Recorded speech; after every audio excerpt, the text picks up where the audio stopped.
Joining us now is David Michaels, our Director of United Nations and Intercommunal Affairs. David, thanks for joining us. Thanks for having me, Dan. Let's talk about the United Nations.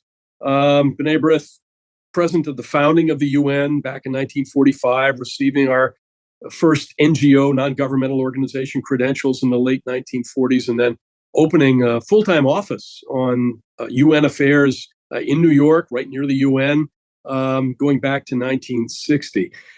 Let's bring it current, because the issue of Israel at the United Nations is one that we're deeply concerned about. The UN's latest Commission of Inquiry on Israel has predictably issued yet more biased reports on the Jewish state. What has the Commission been saying, and what have they been doing recently, and what is expected in terms of where it goes moving forward? Tell our viewers a bit about what B'nai B'rith has done in response. Sure. Well, this commission is, as you've suggested, more of the same, but also unprecedented in a number of respects.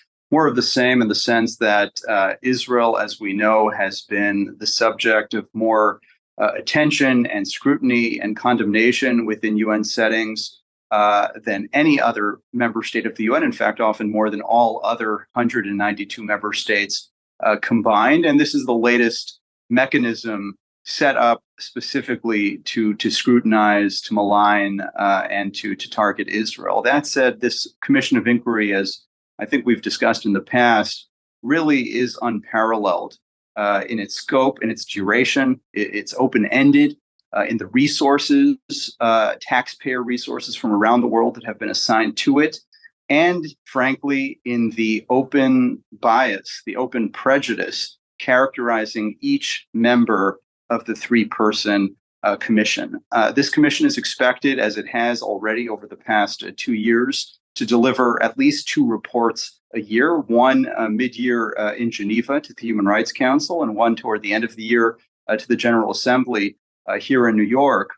And each of the reports, again, so far has been quite predictable and quite blatant in the disregard for any pretense to fairness or to balance in how it treats this very complex and important issue. The last report issued a few months ago deals with civil society, and specifically this allegation that Israel, the only democracy in the Middle East, represses Palestinian civil society. And the same report goes out of its way itself to try to repress any criticism of the Palestinian side and of the COI itself. The report, like each of its predecessors, speaks only of Palestinian women and children as victims, never of Israeli women and children as victims, speaks of offenses to Palestinian identity, never Israeli identity, and calls on member states of the UN to intervene only on behalf of Palestinian rights, never Israeli rights. David, at the end of 2022, the UN General Assembly referred what it framed as the legality of Israeli policies in the territories to the International Court of Justice in The Hague, an escalation of international action singling out Israel for scrutiny and condemnation. Where does that process stand right now? And please talk about how B'nai B'rith has engaged on this issue. Yeah, well, they say the definition of chutzpah, of gumption, is if a son murders his parents and then approaches the judge and asks for leniency because he's an orphan. This is exactly what the Palestinians have been pushing for at the ICJ for years and decades, for 75 years now.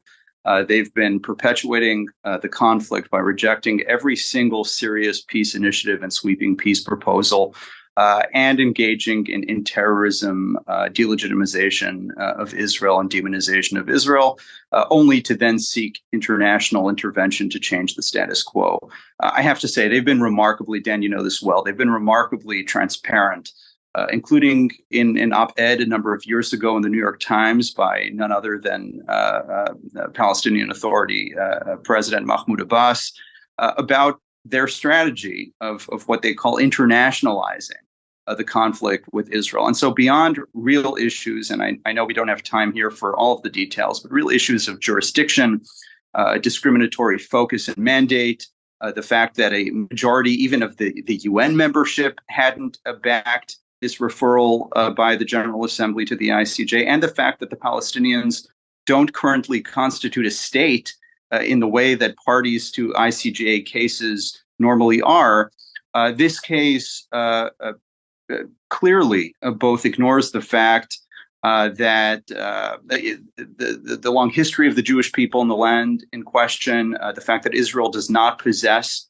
a territory that had belonged to a sovereign country beforehand, but most importantly, most practically, this initiative, this case, and it's being taken up by the ICJ, only further disincentivizes actual resolution of the conflict through direct Palestinian negotiation and compromise with Israel. So for B'nai B'rith, in addition to all of our focus over the past year and 2 years now on the COI in Geneva, including in interventions at the Human Rights Council, B'nai B'rith, with the leadership, in this case, of our honorary president, Richard Heidemann, and the senior honorary counsel of B'nai B'rith Canada, David Michaels, has made a direct submission to the ICJ in The Hague, laying out in great detail all of the reasons why this case is both inappropriate and counterproductive. Richard Heidemann led a similar initiative on behalf of B'nai B'rith nearly 20 years ago in 2004 in a submission to the ICJ at the time that, again, the General Assembly had solicited an advisory opinion at that time on the question of Israel's critical security barrier in the Palestinian claimed territories. The deadline for submissions to the ICJ, initial submissions, was July, and we're expecting comments on those submissions in October. And it's our understanding that the court plans to hear oral arguments at the beginning of next year. But we certainly hope that the court itself and all countries committed to an actual resolution of the conflict will encourage a different direction by the court itself. And finally, several months ago, plans were announced for a UN meeting to develop responses to the problem of global anti-Semitism. What has the UN done and is doing on this issue? In what ways does the UN itself come up with strategies, if at all? And what do we want to see from any UN effort on anti-Semitism moving forward? Well, as we've said, the UN has done a number of things that we would say have been very modest steps in the right direction on some of these issues that clearly as a Jewish community we care so deeply about. International Holocaust Remembrance Day is one initiative that B'nai B'rith has supported from the very beginning, going back well over 15 years now. UNESCO, although a setting with a fair number of challenges for our community over the decades, has begun to do more and more work on combating Holocaust denial and anti-Semitism, including in educational and through educational settings. The Secretary General has promoted plans of action and strategies on hate speech and on protecting religious sites. And most recently, the Secretary General, Antonio Guterres, had appointed Miguel Moratinos, who heads the UN Alliance of Civilizations, as his focal point to combat anti-Semitism within the UN system. Now, in light of everything that I had said just a few minutes ago, clearly, not only outside the UN setting in the world at large, but within the UN itself, we face a good number of challenges. Officials with the Office of the High Commissioner of Human Rights over the years, who on Twitter have said deplorable things, not only about the state of Israel, but about anyone supportive of the state of Israel. Special rapporteurs in Geneva, affiliated with the Human Rights Council, saying terrible things, again, about Israel, about Israelis, about Zionism, and about supporters of Israel. And the list goes on and on and on. So for every step forward, unfortunately, we've had multiple steps backward. Now, this latest initiative to hold a meeting dedicated to anti-Semitism is something that we're supportive of, but we are keen to make sure that this and any initiative, if it is going to be serious and credible on combating anti-Semitism, will be genuinely comprehensive, genuinely concrete and practical in its approach to anti-Semitism in all of its forms. And by that, I mean that it can't only focus on, say, anti-Semitism in Europe or anti-Semitism on the far right. Needless to say, those are both incredibly important contexts, but only part of the story of contemporary anti-Semitism.